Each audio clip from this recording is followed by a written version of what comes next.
प्यारंदराजाय सर्वस्वमोदिरात्र उत्तम महद्भवति सर्वस्याप्तै जय जय श्रीमन्नारायण जय श्रीमन्नारायण।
దానికి సుందరగిరి శ్రీ వెంకటేశ్వర స్వామి మీసాల వెంకటేశ్వర స్వామి ప్రత్యేకమైనటువంటి దేవాలయం.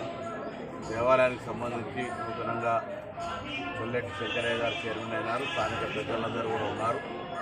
వారి ఆలోచన ప్రకారంగా ఒక కమ్యూనిటీ హాల్ ఫంక్షన్ హాల్ కావాలని, అదేవిధంగా కొండపైకి దారి ఏర్పాటు చేయాలని, దేవాలయం వర్షం వచ్చినప్పుడు కొంత నీళ్లతోటి ఉంటున్నటువంటి సందర్భంగా దాని ఏ విధంగా వాటర్ ప్రభావం పడకుండా ఉండాలనేటువంటి 3 ప్రధానమైన పనులను దృష్టించడం జరిగింది. వాటిని వెంటనే పరిశీలన చేస్తాం.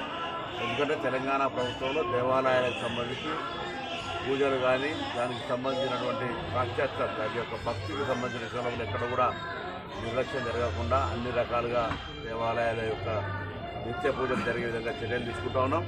ఇప్పుడు కాళేశ్వరంలో సరస్వతి పుష్కరాలు కూడా ప్రారంభమైనాయి.